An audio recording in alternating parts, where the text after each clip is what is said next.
hal linki oo yar ayaa ku filan inuu soo saaro dhammaan xogtaada oo dhan, halka aad joogto, qalabka aad isticmaalayso, xitaa waqtiga saxda ah ee aad internetka ku jirto. ma aha inaad wax soo dejiso amaba aad afurto. kaliya guji linki yar oo ka muuqda WhatsApp amaba Instagram, kadib xogtaada oo dhan banaanka ayay imanaysaa.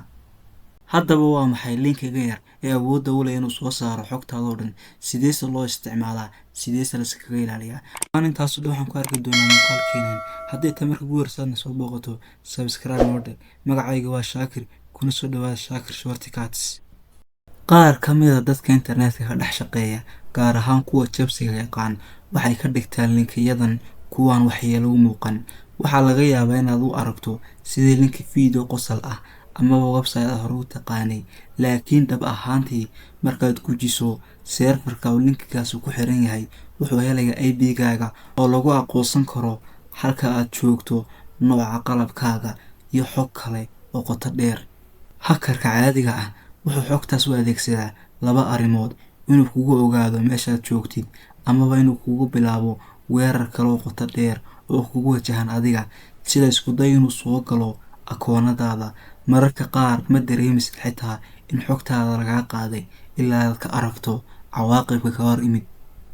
waxaan rabaa inaan kugu baro siday arrintan u shaqayso si aad iskaga difaacdo adigiyo dadka kugu dhow, laakiin hal shuruud baa jirta: si xun ha u isticmaalin. xogta qof kale inaad si qarsoodi ah u ururiso waa sharci daro dalal badan, waxayna kugu keeni kartaa dhibaato culus. aniga waxaan kugu tusay aqoon ahaan si marka linkigaasi lama filaan kugu soo gaadho aad u garato aanaad iskaga ilaaliso. imikii haatanna aynu bilaabno muuqaalkeena. okay guys, bilowga waxaan ku bilaabaynaa linkigan. waxaa la yidhaahdaa ib locker baa la dhahaa. okay, waan ku dhufanaynaa. sidaa markuu nagu soo baxo, okay, waan ku jiidaynaa. waa kan sidaa markuu kugu soo baxa linkigani, bartaas aad uga jeediinba waxaa la gelinayaa linki tracking code baa ku qoran bartaas. okay, waxaan sameynaynaa haddaba si aan u fulino mashruuceena. horta linkigan telefon iyo laptop waad ku isticmaali kartiin. aniga hadda computerka ayaan ku isticmaalayaa. okay, waxaan soo qaadanaynaa haddaba linki ayaanu soo copy garaysanaynaa si aan ugu dirno ama mataqaan qofkaan aan u dirayno aan ku khiyaano. waxaan sameynaynaa bilowga, waxaanu tegaynaa YouTube-keena, kadib waxaan soo qaadanaynaa linki ayaanu soo copy garaysanaynaa. linkigaas noo soo qaado tusaale ahaan imika copy baanu dhahaynaa. linkigaa doontaa soo qaadan kartaa adigu. imika waxaan soo qaatay ku YouTube ku qoran si aan layga shakin. aad waa soo qaadan kartaa ku TikTok ah, ku Instagram ah, platformska kaa doontid. okay, si aan u sameyno haddaba inugu celiya barteenii.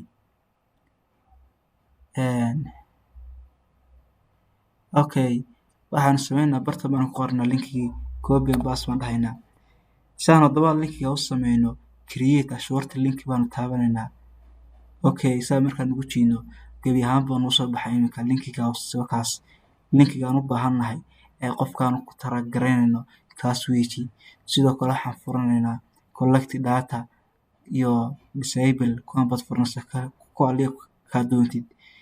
aan intaa baan furanayaa. okay, haddaba waxaan sameynayaa si aan ugu diro qofkaas WhatsApp-kiisa, telefonka kale aan hadda isticmaalayaa ila socda. okay, ugu horreyn haddaba markaan soo galno WhatsApp-keena linkigaan soo samaystay halkaas sidaad u wala jeedaan. kaliya waxaan sameynaynaa hadda linkigaa baan ku dhufanaynaa.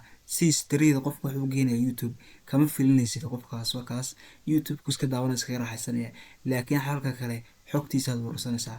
haddaba waxaan ku laabanaa barteeni website-kii. okay, hadda waxaan sameynaa kaliya si aan u ogaano qofkaana soo siyaartay ee xogtaas, si aan u helno visitors baan aadanay barta ka qoran tahay inta qof ay imaaday bartaadaas.